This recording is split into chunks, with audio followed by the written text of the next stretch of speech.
What I've told my son is, if you're stopped by someone, and you're not sure of the authority, I said I want you to call 911 and say, hey, someone tried to stop me, and I'm trying to get away from them, and keep the phone going until you get to safety, because that seems to be the only thing that would have saved Trayvon Martin. That's the only bit of evidence he may have ever had that would have had a different outcome.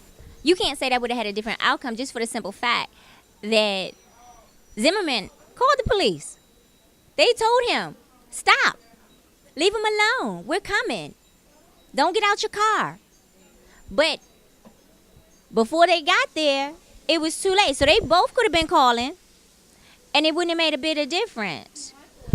My thought is, if he had a recording, if they had two recordings, two 911 recordings, one would have, canceled. They wouldn't have left anything for speculation, because everyone's speculating what occurred the first encounter. So we would never know how he approached Trayvon. But if Trayvon was on the phone and said, I'm trying to get home, and somebody just stopped me and they're trying to interfere with me getting home, I would like you to stay on the phone with me until I get home.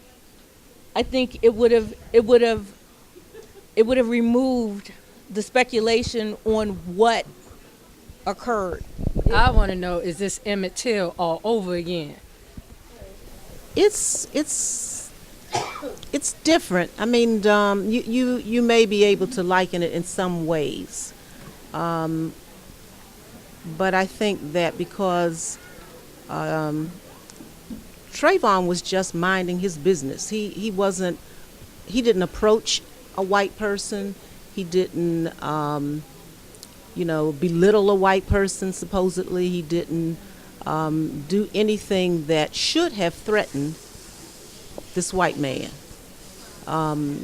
He was just minding his business, moving, towards his house, doing what young boys do, go to the store, buy their goodies and come home and watch some more TV, play some games or whatever. He was just being a young teenager. In the Emmett Till situation, of course, the allegation was that he threatened a white person by whistling. I mean, he provoked it. But in this instance, he didn't do anything like that. Was an allegation that was made with Emmett Till, and the same with Trayvon Martin, where Zimmerman lied and said that he believed he was robbing or getting ready to break into someone's house or looking into someone's window. Yeah, and when they first pulled him to the side and interviewed him. But that's what he assumed, just like they assumed that Emmett Till had done something, like whistling at the white woman, or provoking the situation, making it seem that he had done something wrong. But we don't know. And we'll never know. Same with Emmett Till, we don't know. That's true. So it's the same story, different century. The law, they use very particular, very specific words, and there's a specific question, yes or no, to those particular words. And so based on that is when you say yes or no. So when they describe the law, even though it was murder, and their definition of murder is to feel threatened, and that's why he got off, because he felt threatened. And there was no one to say if Trayvon felt threatened. Based on the definition of first-degree murder or whatever the charge was, that's why I believe the jury went the way that they went. Because if you just look at the words, remove the emotion, and just what the definition and how things are worded, I think that's why it went the way that it went. They left doubt. It wasn't, clear, concrete. And the way it was presented is that he pulled the gun because he felt threatened. And you know what? Trayvon probably felt threatened when he was approached by a stranger, didn't know who he was, and probably, this is all speculation, was like, man, I'm not being bothered with you. And then Zimmerman came after him, started getting his butt kicked, and then he became threatened.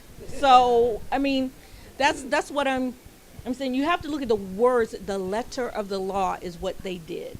I think that with the law written as it is, he was guilty. Didn't matter. He was a child. Trayvon Martin was a child. Zimmerman was an adult. He admitted to going after him. The police told him not to. That is an obstruction of justice. He was wrong on so many levels. It's so many levels. There were so many ways that he could have been guilty. Guilty. Black and white. I'm not a lawyer.